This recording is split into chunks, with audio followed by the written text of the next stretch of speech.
I'd like to introduce today's moderator, John Grisham.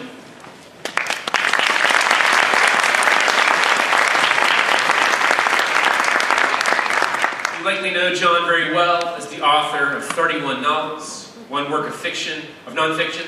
Sorry.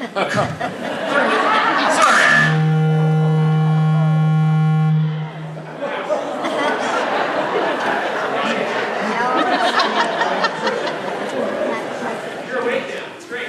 A collection of stories and 6 novels for young readers. His latest novel, The Rooster Bar, published last fall, is still on the New York Times bestseller list. In addition to all that, and related to our topic today, he's a longtime member of the board of directors for the Innocence Project. Ladies and gentlemen, John Grisham.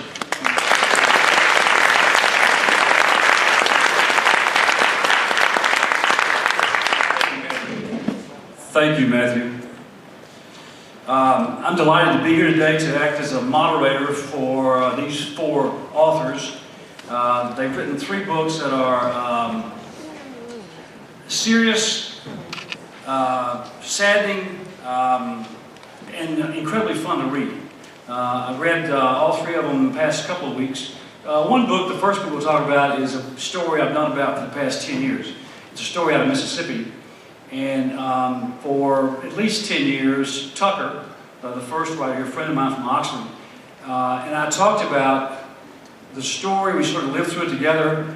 At times we were going to write the book together, then we're not going to write it all. And then that bounced around for a few years. The cases proceeded, and then he met Radley Balko, his co-author, and they put together a wonderfully riveting and exciting book to read. It's also very depressing, but a lot of good books are. So what we're going to do, I'm going to go through each the 4 authors. I'm going to introduce them to you, and then give each one of them some time, 5 to 10 minutes, to talk about their books. I'm sure most of you have read all 3. I will not ask for a show of hands because I've done that before and learned not to do that. So you can be familiar with what they've written, what their books are about. And then once they've sort of talked about it, I'll start asking questions and we'll have a conversation that might go anywhere. I could take any one of the 3 and ask questions about the books for a long time. If we have time at the very end, we'll engage you and take questions from the floor. As I said, our first writer is Radley Balko. Radley is a journalist. The book is called The Cadaver King and the Country Dentist. You'll stand there. Radley is a journalist, a blogger, author, speaker, investigator. He writes for the Washington Post online. He's written for the Huffington Post. He has been published in the Wall Street Journal, Forbes, Playboy, Time, Post, Chicago Tribune, and many others. His personal blog is called The Agitator. That's what he likes to do. The Cadaver King is his 3rd book. I've read the first 2. The first was called Overkill: The Rise of Military Police Raids, published in 2006. His 2nd book was called Rise of the Warrior Cops.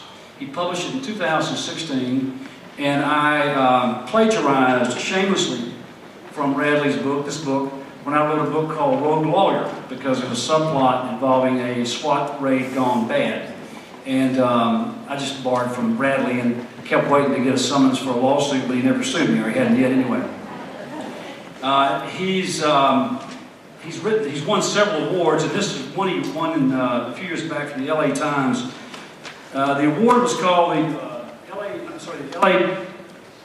LA Press Club. Are we on? But it was given by the LA Press Club, and when they gave the award, they said, Radley Balko is one of those throwback journalists that understands the power of groundbreaking reporting and how to make a significant impact through his work. Time and time again, his stories cause readers to stop, think, and most significantly, take action. He went to school at Indiana University and now lives in Nashville. Radley Balko.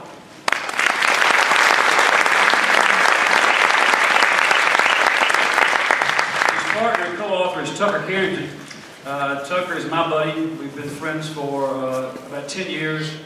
10 years ago, we founded the Innocence Project at the Ole Miss Law School. Tucker at the time was teaching at Georgetown and working for the Public Defender Service in D.C. We hired him away from that. He moved to Oxford to run the Innocence Project at Ole Miss, where he still is. His job.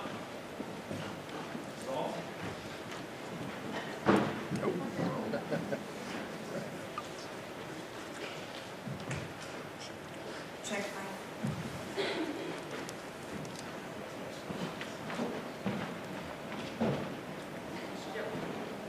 That worked? Okay. Yeah. At the Innocence Project, his job is to identify, investigate, and litigate claims of innocence, also to advocate for criminal justice reform under Tucker's direction and constant badgering. The state legislature of Mississippi finally, reluctantly, passed bills requiring the preservation of DNA evidence for post-conviction testing and for compensation of those people who are wrongfully convicted.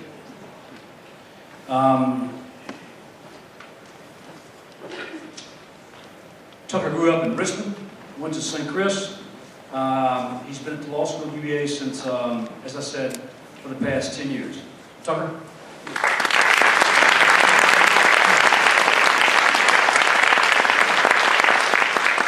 The third book is a story that we know pretty well here in Central Virginia.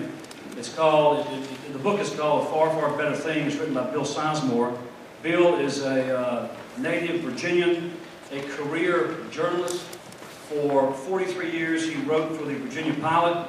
He covered state politics, state government, the private military company called Blackwater. He wrote about Pat Robertson, and he's written about Virginia's expanding prison building boom. He's also written for the AP and for the Virginia Quarterly Review. His co-author, Jens Soering, couldn't be here. He's serving a life sentence in Buckingham facility not too far from here. Bill is now retired from reporting and spent most of his time writing books. Bill Sizemore.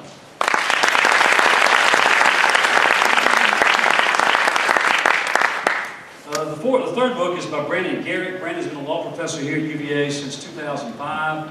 He is the Justice Thurgood Marshall Distinguished Professor of Law at UVA. His book is called End of Its Rope: How Killing the Death Penalty Can Revive Our Criminal Justice System. He teaches criminal procedure, civil rights, civil procedure, death penalty, corporate crime, and a bunch of other stuff. What he's known for, though, is his work studying and researching wrongful convictions. Brandon has read every trial transcript that's available that led to a wrongful conviction. And some of those trial transcripts are thousands of pages long. That's what he does for fun. Before breakfast, he will do a trial transcript. He is a legendary workhorse in his field. He's become a real expert on wrongful convictions. He has written extensively about them, and his work has been cited by many state and federal courts as authority, including the U.S. Supreme Court and the Supreme Courts for Canada and Israel. He has 4 books for this one, including a book in 2014 called Too Big to Jail: How Prosecutors Compromise with Corporations. And in 2012, he published a book called Convicting the Innocent: Where Criminal Prosecutions Go Wrong. He went to Yale undergrad, Columbia Law School, and he is now leaving UVA after 13 years to go teach at Duke. Yeah. However, he has a very good reason. His wife, Carrie Abrams, who's also a UVA law professor, has just been appointed as the new dean of the Duke Law School, so they moved to Durham.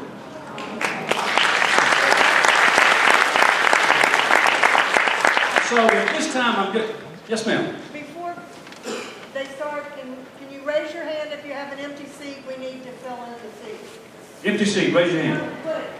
Come and sit down. There's two up here.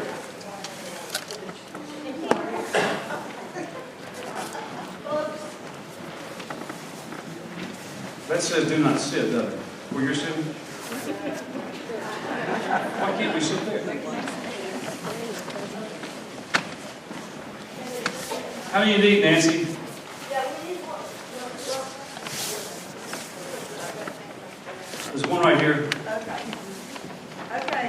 Guys, if you want to sit, go now or else sit on the... They can't sit on the front row here? No. Okay, sorry, Andy. Okay. All right, we're good to go. Now, I want to ask each author now to take a few minutes and sell your book. Go, Radley. Right, Tucker and I had a little shtick worked out after a little brief book tour. So I'm going to talk about, give you kind of an overview of the book. There are, I think it's working, right? You can hear me in the back? No. No, you can't. Here, take it. There we go. Much better. So there are three things going on in this, or three main themes going on in this book. I'm going to walk you through them. First are the villains. The two villains in the book are Stephen Hayne and Michael West, and maybe to a lesser extent, a lot of the sort of institutions in Mississippi and actually outside of Mississippi as well. Stephen Hayne is a medical examiner, and for the better part of 20 years, he did about 75 to 80% of the autopsies in Mississippi. To give you the numbers, that boils down to, by his own admission, somewhere between 1,500 and 2,100 per year. Now, if you do the math, 365 days a year, that's a lot of autopsies. According to the professional organizations, no single medical examiner should do more than 250. If you do more than 325, they won't certify you. Again, Hayne did somewhere between 1,500 and 2,100. He did this while holding down 2 full-time jobs at local medical facilities, as well as testifying in court 3 to 5 times a week, and dabbling in some private civil cases where he did a little bit of consulting. He did autopsies in those cases as well. Because he had the 2 full-time jobs, he did his autopsies at the basement of a morgue, along with his sidekick, Michael West, who we'll get to in a minute. They did their autopsies from about 5, 6 p.m. to about 2 or 3 in the morning, because of course he had day jobs.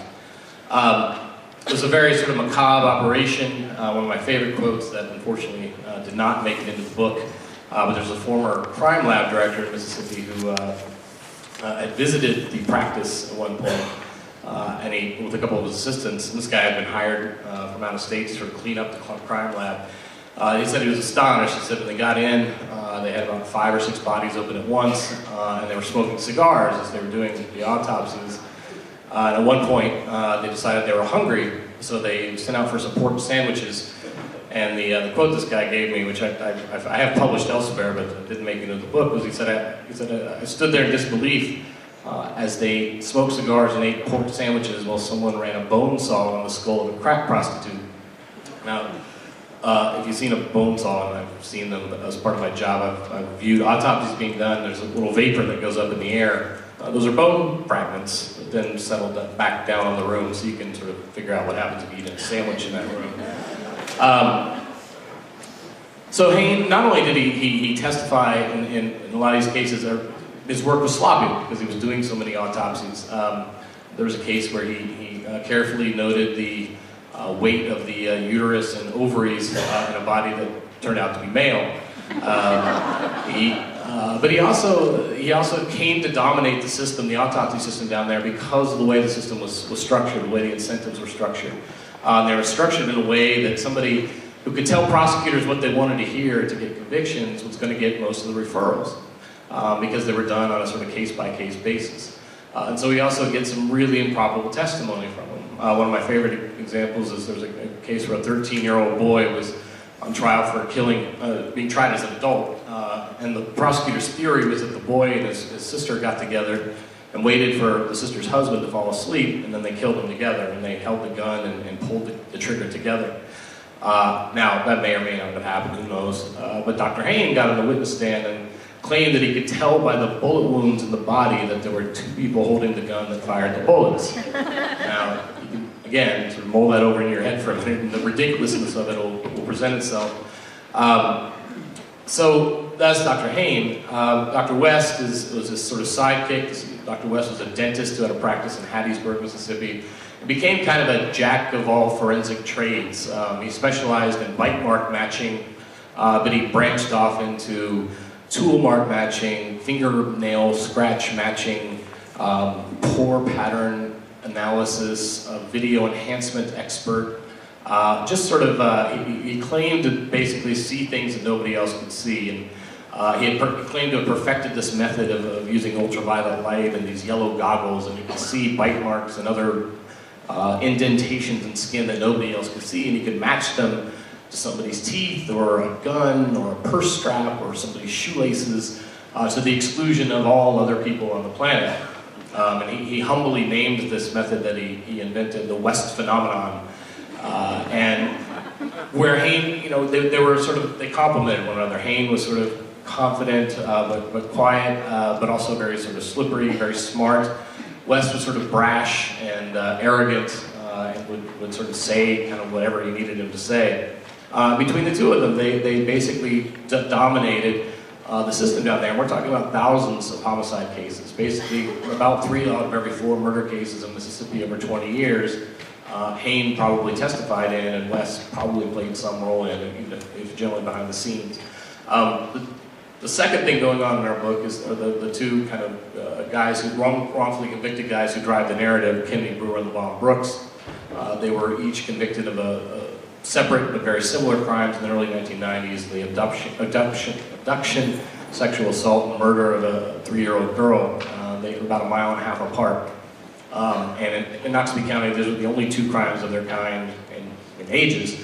And as you might expect, the same person committed both crimes.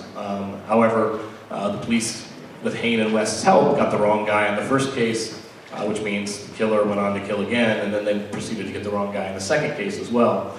And it was because they had these 2 forensic experts whose job was really basically to come in and confirm their suspicions, to confirm who they thought did it, not to, you know, render an impartial sort of assessment of the evidence. And so it led not only to the wrongful conviction of 2 people, it allowed the killer to go free for 15 years and basically, you know, caused the death of another little girl.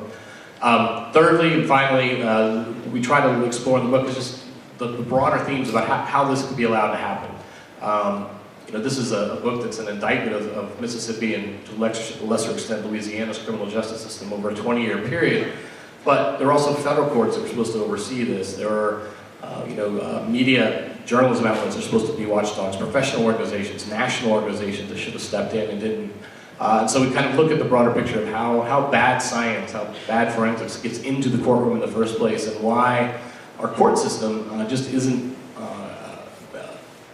equipped to deal with the onslaught of bad forensics that we've seen over the last couple of generations. So those are the 3 kind of things that we're trying to deal with in the book. I'll let Tucker jump in. Very quickly, I'll just do color commentary since Radley covered it all, which is to say, I've practiced for almost 25 years now, and one of the highlights was of those 25 years was I did a colleague and I were involved in a deposition with Michael West, the dentist. At one point, he looked at us after we evidently asked him a question he didn't like, and told me I was a sociopath, and then asked me how I could sleep at night.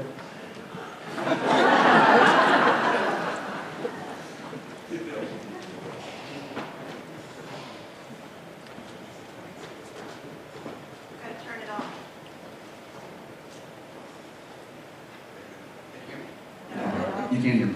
Yeah, that's better. Okay, gotta get close to it. Okay, it's good to be with you today. Great crowd. Thanks for coming. And yes, it is true, my co-author is unable to be here today because he is a long-term guest of the Commonwealth of Virginia Department of Corrections. Jens Soering is his name.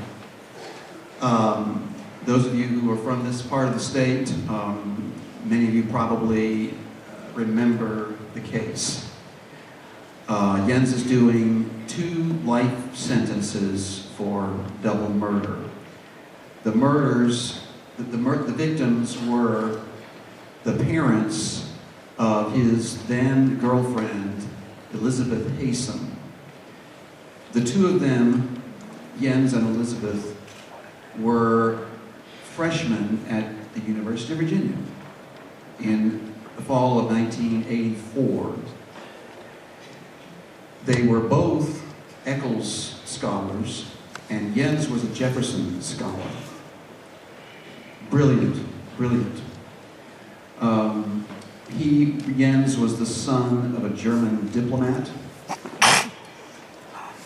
Elizabeth was the daughter of a prominent retired couple in Bedford County, just outside Lynchburg.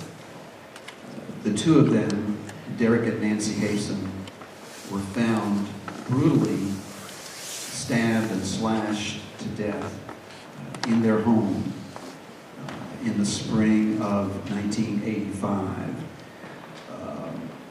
They had dozens of stab wounds. Derek, the father, had, I think, about 3 dozen stab wounds. Both of them were almost decapitated. It was just a gruesome, gruesome crime scene. It took the authorities a long time to get a handle on the case. For a long time they were stumped. One of their theories was that this was the work of a satanic cult. This wasn't too many years after the Charles Manson murders, and it was reminiscent of that.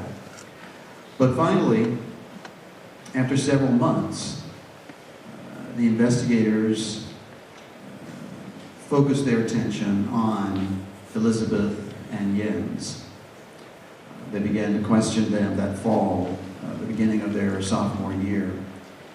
And not long after that, Jens and Elizabeth skipped the country. They fled to Europe and spent 6 months on the run through Europe and Asia. Finally, 6 months later, they were arrested in London for check fraud, because that's how they were supporting themselves on the run, writing bad checks. And the London police went and searched their flat where they had been living in London, and found reams and reams of written material, letters, diaries, etc. Both of them basically expressed themselves through writing, and unfortunately for them, they had left some clues in these writings about the murders, and so they ended up being charged with murder. Elizabeth decided to waive extradition and come back to Virginia and plead guilty as an accessory to murder. She got 90 years. She also agreed to testify against Jens. Jens, on the other hand, fought extradition because they were seeking the death penalty. And it actually took 3 years for them to get him back to Virginia to face trial. His case went all the way up to the European Court of Human Rights, which ruled that he could not be extradited if, in fact, the prosecution was going to seek the death penalty. So the state then dropped the death penalty, and he was extradited. He was tried in 1990. It was a media sensation. If any of you were around here, you probably saw it on cable TV. It was covered gavel to gavel on cable TV. I think it might have been certainly the first major criminal trial in Virginia to be televised. It was just a huge media event. I don't really have time to go into all of the many ways in which what I believe what was a gross miscarriage of justice. I'll just touch on a few of the high points. I first got interested in this case in 2006 and 7. I was investigative reporter for the Virginia Pilot, and I spent several weeks investigating the case. I interviewed Jens, I interviewed as many of the other principals in the case as would talk to me. I went through all the evidence, I read the trial transcripts, and I came away from it just with serious doubts as to whether this guy was guilty. He is this bookish nerd. I just didn't see how he could possibly be capable of murder, particularly that kind of murder, which was clearly a crime of passion, fueled by rage. Fast forward 10 years later, I retired from the newspaper, and Jens asked me to co-author this book with him. So I re-investigated the case. I interviewed Jens again at length, and most of the other principals. Looked again at all the evidence, including quite a bit of evidence that had come to light in the intervening years since I first looked at the case. And this time, I came away absolutely convinced that this is an innocent man. And I'll just touch on a few of the reasons I say that. One of the topics today is junk science, and that certainly played a role. There was almost no physical evidence. I would say there was no reliable physical evidence that tied Jens to this crime. The one thing the prosecution had, which they made the most of, was a bloody sock print, a footprint that had been left by a foot clad only in a sock that had been left in the blood on the floor. They preserved this footprint, and they asked Jens to give his own footprints. And the prosecution brought in a retired FBI lab tech who was an expert supposedly on tire tracks, but not on footprints. He was not, because of that, he was not certified as an expert witness. Nevertheless, he was allowed to testify and to display this exhibit that he had made to the jury. It was a photograph of the bloody sock print, and on top of that was a transparent overlay of Jens's footprint. And they seemed to line up, they seemed to match. In the closing argument, the prosecutor said, he held it up to the jury and said, "Look, fits like a glove." Reminiscent of the OJ case. And that was really all they had in terms of physical evidence.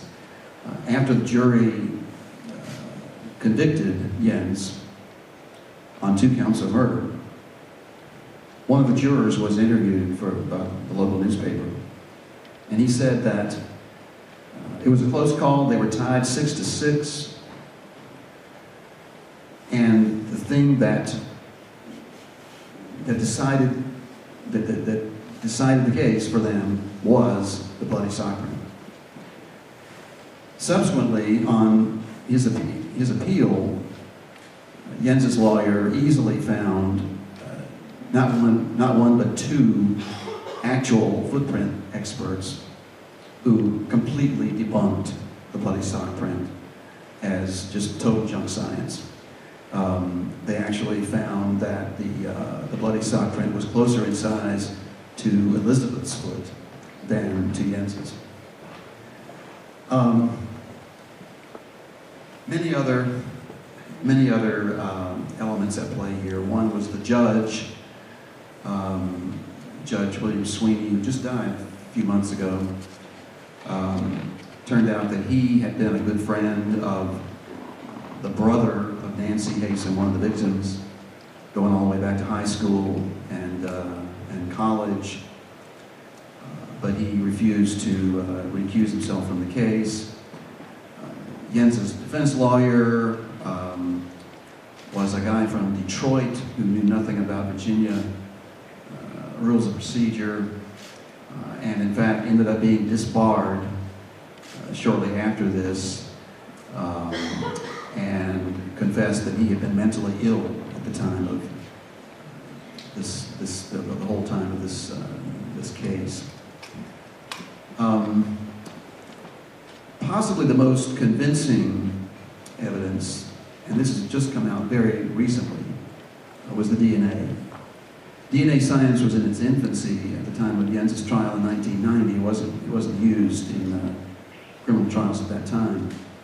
However, the state forensic department kept several dozen blood samples that had been collected at the crime scene.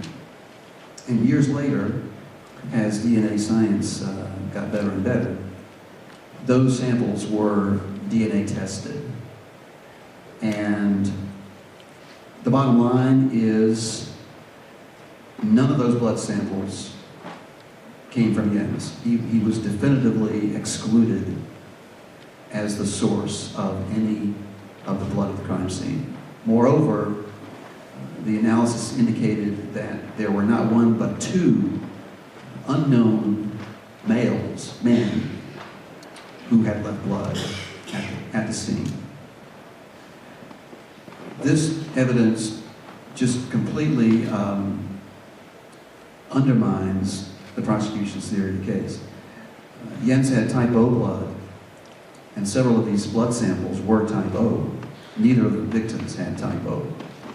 So the prosecutor says to the jury, Jens was there, Jens has type O blood, we found type O blood at the scene, therefore, Jens was there. He didn't tell them that 40% of the population, 45% of the population has type O blood. And we now know, thanks to the DNA analysis, that it could not have come from him. This evidence buttresses the defense theory of the case, which was that Elizabeth did it more than likely with one or two male accomplices. Nobody knows who those men are. I could go on and on, but I think I'm running out of time. The current status, Jens's current status is he's been in for 32 years now. Not far from here, he's in Buckingham Correctional Center. His legal appeals have been exhausted. There are only two ways he's going to get out of prison other than in a pine box. Parole, either parole or a pardon from the governor. He's been turned down for parole 13 times. So he's not hopeful on that score. And that leaves the governor. He has a petition for pardon which he submitted during the McAuliffe administration. Governor McAuliffe elected not to act on it. He punted, passed it on to his successor, Governor Northam, and so that's where it's sitting now on his desk. The last thing I'll mention is, if any of you are looking for something to do this evening, there's a movie, a very fine documentary film about this case. It was first shown here about a year and a half ago at the Virginia Film Festival over at the Paramount. It was then called The Promise. It has since been renamed Killing for Love. It's won awards at all sorts of film festivals all over the world. It's now nearing the end of its U.S. run, and it's going to be shown at 7 o'clock tonight at the Violet Crown Cinema, just a couple blocks from here. 7 o'clock tonight. There's going to be a Q&A at the end of it. I'll be there, as will Albemarle County Sheriff Chip Harding, who has signed on with Jens's defense team after a very thorough investigation of this case. He has joined the many people who are now convinced that he's innocent. So, if you care to, come on over, we'd be glad to see you. Thanks.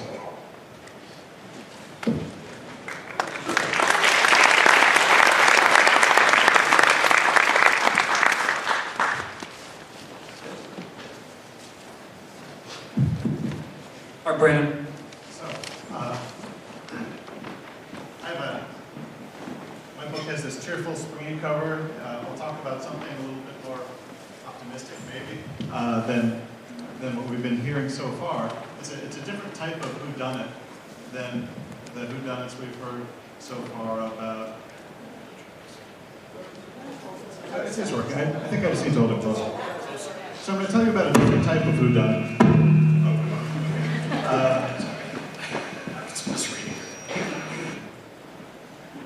So, the death penalty in America, the idea that it would end a liberal fantasy, the kind of thing that people have been talking about in sort of liberal abolitionist circles for decades, it's not the type of thing anyone would have figured would happen in a place like Virginia or anywhere across the South. You know, here in Virginia, we live in the state that's executed the most people in the modern era after Texas. Texas still gets #1. But in Virginia, we get #2. Death sentences skyrocketed for decades in this country in the 1980s, 1990s. And then they stopped. Over the last 15 years, death sentences have declined every single year. And the whodunit is why? Why has the death penalty come crashing down in this country? Why has no one been sentenced to death in Virginia since 2011? Virginia had upwards of 50 people on death row any given year in the 1990s. There are 3 people on death row in Virginia now. What is going on? The law hasn't changed in particular. A few states have abolished the death penalty, but not states that ever had big death rows. The 19 states that still that have abolished it were mostly small players. And the 31 states that still have the death penalty are states like Texas, Virginia, Florida, California. All the top death penalty states still have it. The courts haven't abolished the death penalty anywhere. So what is going on? Who is killing the American death penalty, and what implications does that have for criminal justice? That's what my book is about. I want to give you an example of a case. I wanted to tell you about a Virginia case to highlight just how things have changed. So John Jose Rogers was convicted of capital murder in rural Stafford County in Virginia in 2006. And his lawyer was asking the jury to spare his life. It was a brutal murder, and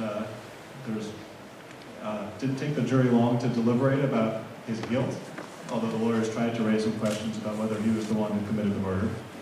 But turning to the sentencing phase, we weren't talking about whether he did it or not. The jury concluded he did. Instead, the lawyer was asking the jury to spare his life. And he had a team of 2 lawyers. This particular lawyer said, there's no way to make this right. You can't undo what he did. But they said, if you lock up this man in the kind of prison that he will be in for the rest of his life, no one can say to you that's not justice. It's justice tempered with mercy. And the jurors deliberated. They deliberated that night. They deliberated for most of the next day. Now, to be on a death penalty jury, you have to believe in the death penalty. Anyone who admits to having meaningful doubts about the death penalty would not be there in that room. These are all death penalty supporters. And the next day, the jurors announced their verdict, life without the possibility of parole. So a Virginia jury had rejected the death penalty. That did not happen in the 1990s, and it happens now. Now, how do they do it? What do these lawyers do? The jury already concluded he was guilty, and it was a horrific murder. That would be kind of the end of that in a typical, say, 1980s, 1990s death penalty trial. You take a wrongful conviction case, the case of Earl Washington Jr., a well-known case in Virginia, first and only person exonerated from death row in Virginia based on DNA testing. Earl's trial, just up the road in Culpeper, lasted less than 2 days. And the lawyers in that case didn't do anything at sentencing. They presented Earl's mom, who said, oh, he was always a good boy. And they presented Earl, who said, I don't know what these people are talking about, I didn't do it. I don't remember what I was doing that day, but I didn't kill someone. And so they put on about a half an hour of testimony, and that was it. It's a 2-day trial. They put on some forensics, which later turned out to be false, and they put on Earl's confession, which he said he never made. So in that case, the jurors deliberated for 20 minutes and sentenced Earl Washington to death. In this more recent case, the John Jose Rogers case, they used what they called a big firm New York approach that had never been tried before in the Virginia death penalty case. They actually worked on the case. That was the big city approach that they tried. Earl Washington's case, his lawyer even admitted years later, he's a judge now, he said, I've never done a death penalty case before. You know, I do what lawyers do at trials. You know, in Virginia, you don't get any discovery in cases, you don't get documents, you don't get police reports. You show up and, you know, you do stuff on your feet. You ask witnesses questions, you know, you try to see if you can cross-examine a little bit, and you do what you can, and then at the end, you kind of beg the jury to give your client mercy. And his closing arguments in Earl Washington's case were like a paragraph long. He basically said, you know, there's this confession here, I don't know what to think about that, but please give my client mercy. Well, the lawyers in this 2006 trial, they didn't just beg the jury, they had filed thousands of pages of motions with the prosecutors. They had retained experts. They had 5 investigators and 2 separate lawyers with backup lawyers. And what they were doing was, you know, they weren't getting anything from the prosecutors either, any more than Earl Washington's lawyers did back in 1984. So they investigated their client. They had their client. And what they discovered was that his childhood, they looked at his high school report cards, mental health records. They had a jury consultant talk about how do you present this stuff to a jury. What they found was that Rogers had been beaten and tortured his entire childhood. They described his childhood a virtual experiment in atrocity and brutality. And so he was the victim of just horrifying abuse, daily abuse. I think some of the most moving testimony at this trial, and I've been reading, you know, I've read every Virginia capital trial transcript going back to 2004 and the equal number of 1990s capital trials in Virginia. I think the most moving moment in the trial, they heard from Rogers' younger brother. So Rogers himself may have been a brutal killer, but while he himself was being brutalized by his father, what he did was, a lot of the abuse he got was when he was sheltering his younger brother from his father. And he would do this all the time. He would take the heat of the father's rages, alcoholic rages, and bear the brunt of the torture himself to shelter his brother. And his brother did make it out of that situation in a way that John Jose Rogers did. So the jury, they initially deadlocked, but they finally reached unanimity and decided to exercise their power of mercy, and they reject the death penalty. So what happened in Virginia? I think, you know, we haven't had a single death sentence in Virginia since 2011. Reading these trials, I think the defense lawyers changed the game. When you compare trials starting in 2005 in Virginia with the ones in the 90s, all of a sudden the defense starts calling more experts than the prosecutors. All of a sudden the sentencing trial about this question about whether to exercise mercy or not becomes twice as long as the part of the trial where you're talking about guilt. And it didn't happen because of a legal change or a ruling from the Virginia Supreme Court. What happened was the legislature in Virginia, to try to save money, they said, you know, oh, these private lawyers, they're going to bill too many hours. We're going to set up a public defender's office. It's public defenders, they're cheap. Set up a public defender for capital cases. And so they set up these 4 regional capital defenders. And so they had minimal resources. They didn't have to hire outside social workers or investigators. They had a few on staff. Social workers and investigators cost a lot less than us lawyers. We get paid too much. And so this cost-saving measure ended up changing the game where about half the time prosecutors started losing when they sought the death penalty. And then starting in 2011, prosecutors were unsuccessful across the board. And so when I was researching this book, what I did was, okay, I wanted to know, is it was happening in Virginia, happening across the country? And we found that it was. So I worked with statisticians. We had a lot of data collection to do. We collected information on everyone sentenced to death in this country since 1991.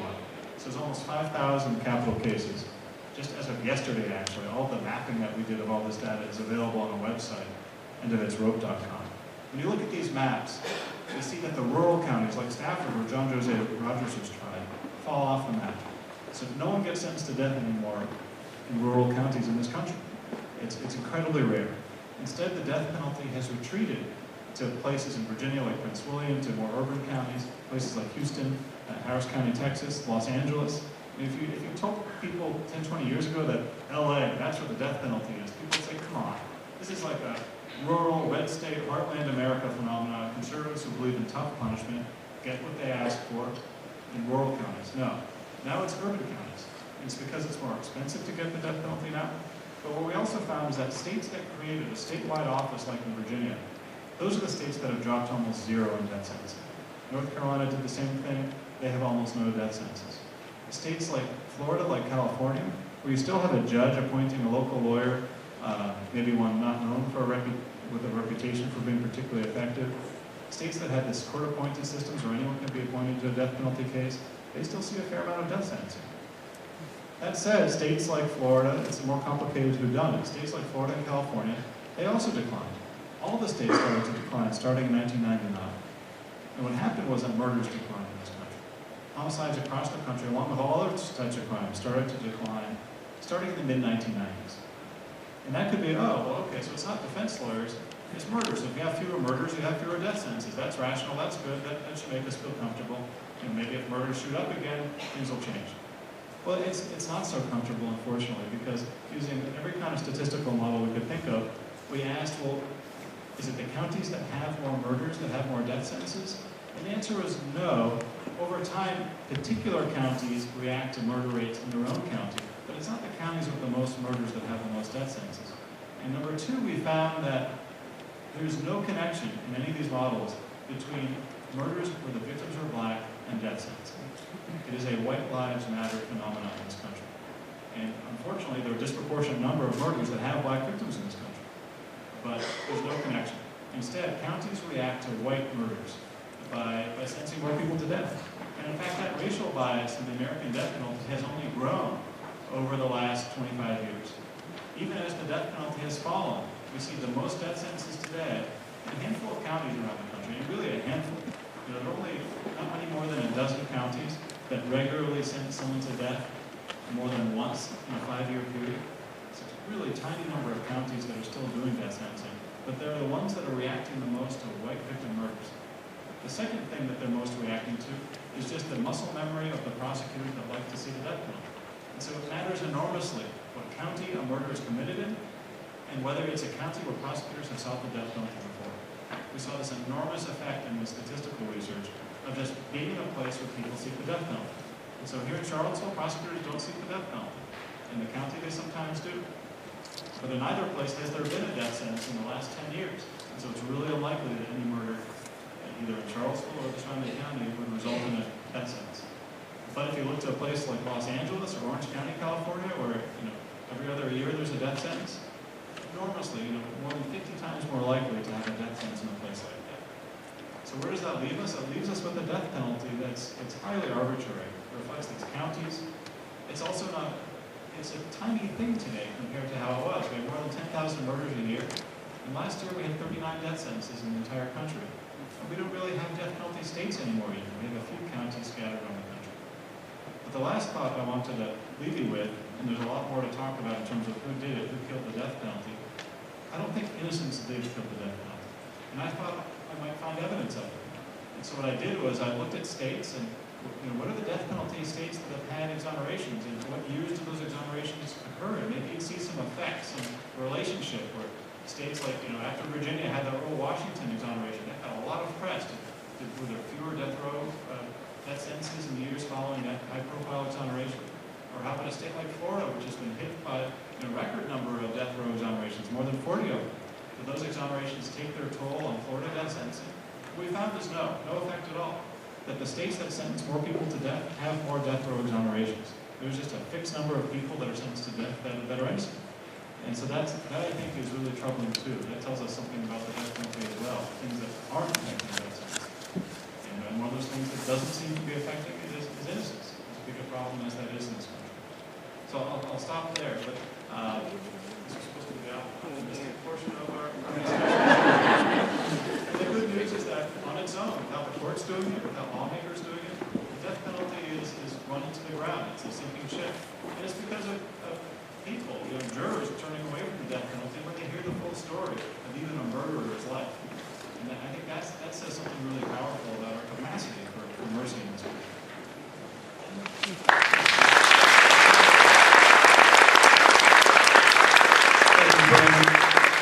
Radley, back to you, and I'd like for you to try and explain the system of elected county coroners in Mississippi. In 1983, I ran for the state legislature in Mississippi, and it was a primary election in August. And it was governor, lieutenant governor, all the way down to county offices, sheriff, constable, whatever, and county coroner. And the guy I got elected as the guy I knew had no qualifications whatsoever to be the coroner, and they still do that, okay? He's still a coroner. How did that help screw up the system, okay? Yeah, so most people hear the word coroner and they conflate it with medical examiner, and they think it's sort of one and the same. And they really couldn't be much different. The coroner is the person who's in charge of death investigations in your particular county. But in most states, it requires, the qualifications are almost aren't any. In Mississippi, for example, up until about the mid-'80s, the two qualifications to be coroner were you had to have graduated high school, and that was definitely negotiable. And you could not have ever denied the existence of a higher power. In North Carolina, for example, you had to have renounced atheism and never have participated in a duel. So medical examiners are doctors who are, trained. They're in a field called forensic pathology. Most of the time, we hope, although it wasn't the case with Dr. Hain, they're certified by the American Board of Pathology. They are qualified medical professionals. But the coroner has the last say over a cause of death. In most states where the coroner exists, there's been some reform in some states. Some states have abolished the coroner entirely and moved to a medical examiner system.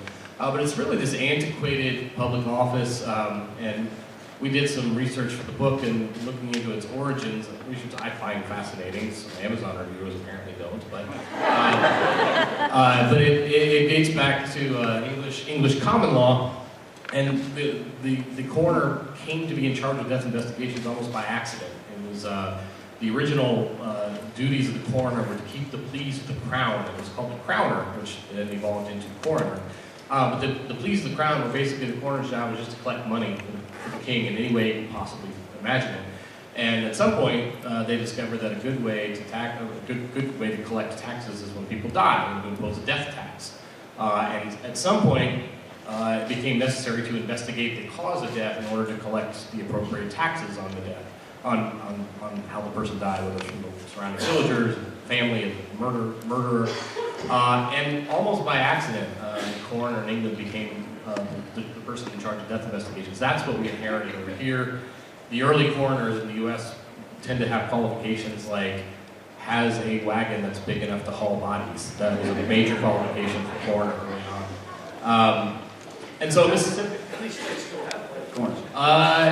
over half, and I think it's, we have the statistics in the book, but I think it's at least a third of them, the coroner is still primarily in charge of death investigation systems. We found in Mississippi, for example, as late as, I believe it was the early 90s, I think it was about 10% of the coroners couldn't read. They were still signing with an X, death certificates. And it's also a job that's been really easily corrupted. It's a very specific power they have, the power over death investigations. But in Mississippi, for example, it was used during Jim Crow era. It became a very powerful position to sweep lynchings under the table and civil rights assassinations. If the coroner has the final say, there's a magical phrase that a coroner could use during Jim Crow era, which was at the hands of persons unknown. And anytime there was a lynching, you'd see that magical phrase appear on the death certificate, and once that phrase appeared, that's it. The investigation's over. And you see this over and over again. And it became sort of you always hear about the racist sheriff or the governor or mayor. There's coroners really who did a lot of the grunt work in sweeping a lot of the racial violence under the rug. Kind of forget where I was going with this. Okay, that's enough. I'll cut you off. Tucker, back to you. Roughly, what was the time period that Hain and West were doing their mischief? When did they start and about when did they stop? They started in about the late 1980s, and they haven't stopped. Well, okay, but they're not. Hain can no longer testify in murder trials, right? No, he's still. I mean, your question well taken in the sense that he got essentially fired as the sort of go-to state medical examiner in 2009 or 10.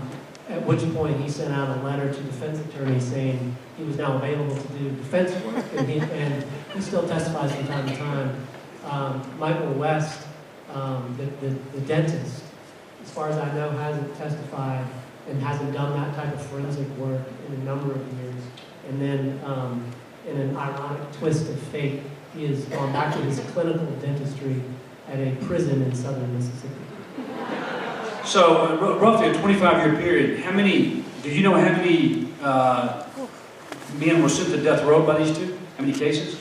At least, well, at least 4 or 5 or 6, Radley says, where the testimony is questionable. But as Radley said earlier, I think, at least if it's within that time period, Dr. Hain probably did the pathology work on anybody who was sentenced to death during that 25-year period.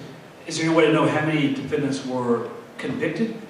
There's not, because one of the problems is that, well, there's a number of problems. One is just record keeping. And we have a number of cases in our office where people pled guilty, and there essentially is no record for those types of cases. You know, you go to the courthouse and the case file is thin because the case was closed out. And that doesn't necessarily mean that Dr. Hain's work, for example, was substandard or that the person was innocent. But what it does mean is that if you're trying to go back sort of in forensic accounting over the years, then it's very difficult because it's a massive undertaking. Yeah, okay. Bill, a question for you. Elizabeth was a UVA student. She was beautiful. She had traveled the world. She spoke several languages. Her family was not rich, but they were certainly comfortable. And she killed him. What was the motive? That's a very good question. The motive was always murky in this case. The prosecution theory was that her parents didn't like Jens and were trying to break up the relationship. But there was no evidence of that theory presented at trial. There was, nobody got to testify to that. In fact, Jens had only met the parents once for a brief lunch, a half an hour lunch. So that motive clearly doesn't hold water. More likely is sexual abuse. Elizabeth told several people at the time of the trials, or right before the trial, that she had been sexually abused by her mother. She told the psychiatrists who interviewed her, the detectives, and Jens himself. But that didn't fit with the prosecution's theory of the case. So when she got on the stand, the prosecutor just really browbeat her into recanting that allegation.